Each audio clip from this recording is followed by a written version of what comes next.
नमस्कार। एक बार फिर से आप सबका स्वागत है बेसिक वाला नॉलेज में। शुरू करते हैं आज का एमसीक्यू। वीडियो पसंद आए तो लाइक और सब्सक्राइब जरूर करें। तो चलिए आज का पहला सवाल लेते हैं। प्रश्न संख्या 11। आपातकाल के दौरान मौलिक अधिकारों का निलंबन किस देश से लिया गया है? Question 11. From which country has the suspension of fundamental rights during emergency been borrowed? आपके विकल्प हैं A. सोवियत संघ, B. Germany, C. दक्षिण अफ्रीका या D. फ्रांस। ये तो बहुत ही महत्वपूर्ण प्रावधान है।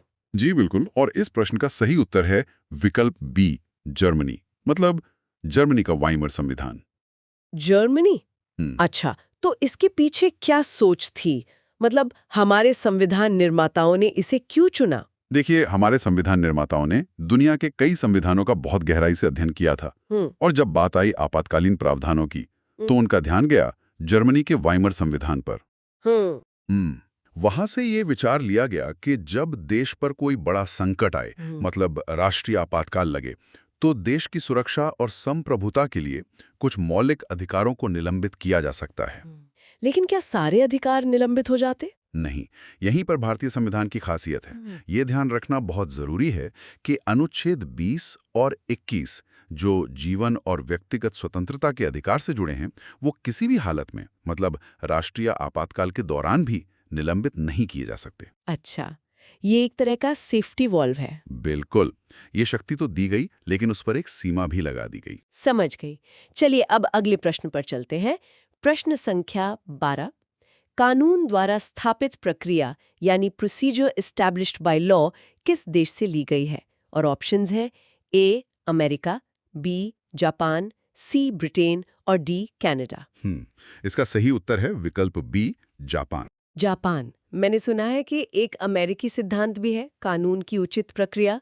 तो इन दोनों में क्या अंतर है और हमने जापानी मॉडल क्यों चुना? हाँ, आपने बिल्कुल सही कहा। अमेरिका में ड्यू प्रोसेस ऑफ लॉ का सिद्धांत है। देखिए, कानून द्वारा स्थापित प्रक्रिया जो हमारे अनुच्छेद 21 में है और जापान से ली गई है, उसका मतलब मोटा मोटा ये है कि अगर कोई कानून संसद ने सही प्रक्रिया का पालन करके बनाया है तो वो मान्य है। ओके, मतलब प्रक्रिया सही होनी चाहिए। जी, जबकि अमेरिकी सिद्धांत इससे एक कदम आगे जाता है। वो सिर्फ प्रक्रिया नहीं देखता, बल्कि ये भी देखता है कि क्या वो कानून अपने आप में न्यायपूर्ण और तर्कसंगत है। हमारे निर्माताओं ने जापानी मॉडल इसलिए चुना ताकि संसदीय संप्रभुता और न्यायपालिका के बीच एक संतुलन बना रहे। बहुत दिलचस्प। चलिए अब प्रश्न संख्या 13 की ओर बढ़ते हैं।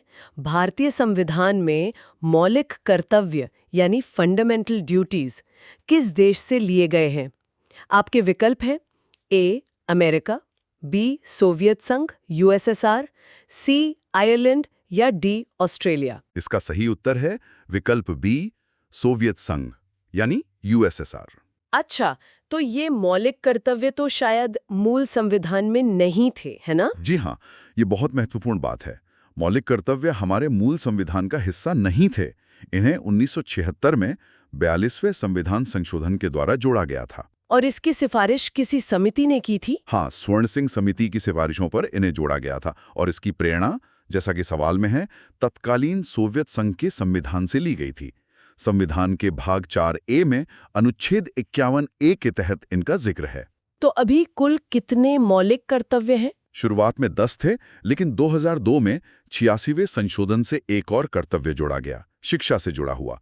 तो अब कुल 11 हो गए हैं। ये नागरिकों को उनके अधिकारों के साथ साथ उनके दायित्वों की भी याद दिलाते हैं। सही है। सही है। आगे बढ़ते हैं। प्रश्न संख्या 14। राज्यपाल की नियुक्ति केंद्र द्वारा की जाएगी, यह प्रावधान कहां से लिया गया है? Question 14. From where has the provision that the governor will be appointed by the center been taken? A Canada, B America, C Australia, D Britain. तो इसका सही जवाब है ए कनाडा। कनाडा। ऐसा क्यों? मतलब एक मजबूत केंद्र की अवधारणा के लिए। बिल्कुल सही पकड़ा आपने। भारतीय संविधान में केंद्र द्वारा राज्यों में राज्यपालों की नियुक्ति का जो प्रावधान है, वो कनाडाई संविधान से ही लिया गया है। ये हमारी संघीय व्यवस्था की एकात्मक विशेषताओं में से एक है, जो एक शक्तिशाली केंद्र की स्थापना करती है। अच्छा, और भी कुछ हमने कनाडा से लिया है क्या? जी हाँ, कनाडा के संविधान से और भी महत्वपूर्ण चीजें ली गई हैं, जैसे एक मजबूत केंद्र वाला संघ, अवशिष्ट शक्तियों का केंद्र के पास होना और सुप्रीम कोर्ट का सलाहकार क्षेत्राधिकार, ये सब उसी दिशा में जाते हैं। ठीक है, अब आते हैं प्रश्न संख्या 15 पर। संविधान संशोधन की प्रक्रिया किस देश से ली गई है? ये तो बहुत ही अहम है। आपके ऑप्शंस हैं ए जापान, बी दक्षिण अफ्रीका, सी जर्मनी या डी अमेरिका। बहुत ही महत्वपूर्ण सवाल है और इसका सही जवाब है विकल्प बी, दक्षिण अफ्रीका। दक्षिण अफ्रीका। तो क्या हमारी संशोधन प्रक्रिया बहुत कठोर है या बहुत लचीली? यही तो इसकी खूबसूरती है। भारतीय संविधान के अनुच्छेद 368 में जो संशोधन प्रक्रिया दी गई है वो न तो ब्रिटेन की तरह बहुत लचीली है और न ही अमेरिका की तरह बहुत ज्यादा कठोर। मतलब एक तरह का मिश्रण है। हाँ बिल्कुल, ये दोनों का एक बेहतरीन मिश्रण है। कुछ प्रावधान तो संसद के विशेष बहुमत से बदल जाते हैं, लेकिन कुछ जो संघीय ढांचे को प्रभावित करते हैं उनके लिए विशेष बहुमत के साथ साथ कम से कम आधे राज्यों की सहमति भी जरूरी होती है। अच्छा, और दक्षिण अफ्रीका से एक और चीज भी ली गई है शायद। जी, राज्यसभा के सदस्यों के चुनाव की प्रक्रिया भी हमने वहीं से ली है। बहुत बढ़िया। चलिए अब अनुसूचियों पर आते हैं। प्रश्न संख्या 16। संविधान की 10वीं अनुसूची किससे संबंधित है? What is the 10th schedule of the Constitution related to? A Panchayati Raj, B दल बदल कानून, सी भाषाएं या डी शपथ और प्रतिज्ञान। इसका सही जवाब है विकल्प बी दल बदल कानून यानी एंटी डिफेक्शन लॉ। हाँ, ये तो हमेशा ही खबरों में रहता है।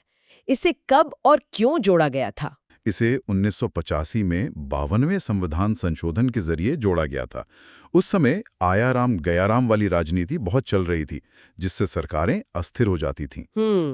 तो इसी राजनीतिक अस्थिरता को रोकने और चुने हुए प्रतिनिधियों में एक तरह का अनुशासन लाने के लिए ये कानून लाया गया था। ये दल बदल के आधार पर संसद और विधानसभा सदस्यों की अयोग्यता से संबंधित है। ठीक है, अब भाषाओं पर आते हैं। प्रश्न संख्या 17। वर्तमान में 8वीं अनुसूची में कितनी भाषाएं हैं?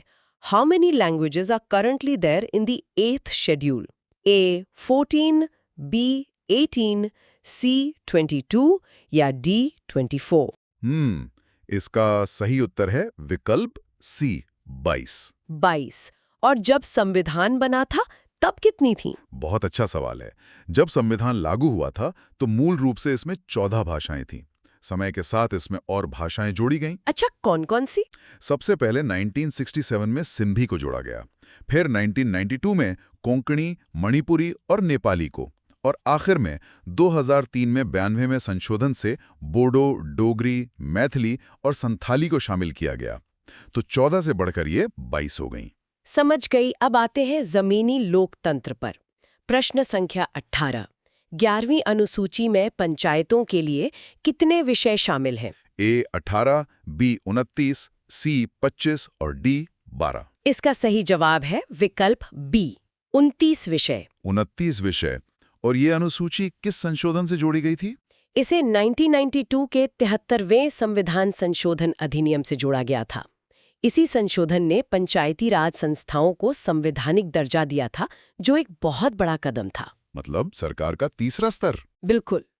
इस अनुसूची में पंचायतों की शक्तियां, उनके अधिकार और जिम्मेदारियां दी गई हैं और इसमें कुल 29 विषय हैं जिन पर उन्हें काम करने का अधिकार है। ठीक है, इसी से जुड़ा अगला सवाल। प्रश्न संख्या 19। 12वीं अनुसूची को किस संशोधन द्वारा जोड़ा गया? By which amendment was the 12th schedule added? A 73वां संशोधन, बी 74वां संशोधन, सी 97वां संशोधन या डी 42वां संशोधन? ये 11वीं अनुसूची के साथ ही हुआ था, तो इसका सही उत्तर है विकल्प बी, 74वां संशोधन। अच्छा, तो 73वां पंचायतों के लिए और 74वां नगर पालिकाओं के लिए। एकदम सही। 12वीं अनुसूची को 1992 के 74वें संशोधन से जोड़ा गया।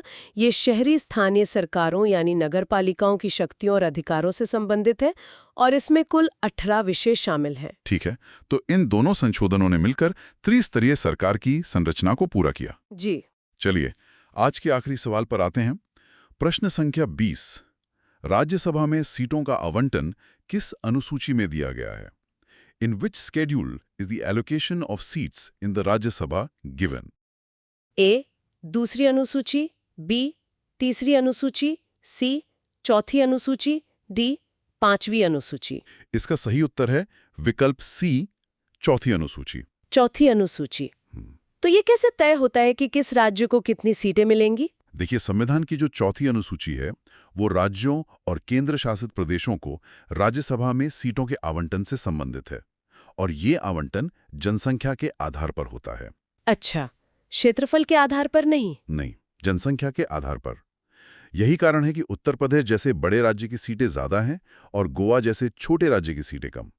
ये हमारे संघवाद का एक बहुत ही महत्वपूर्ण पहलू है, जो राज्यों को संघीय विधायिका में प्रतिनिधित्व सुनिश्चित करता है। बहुत ही बढ़िया।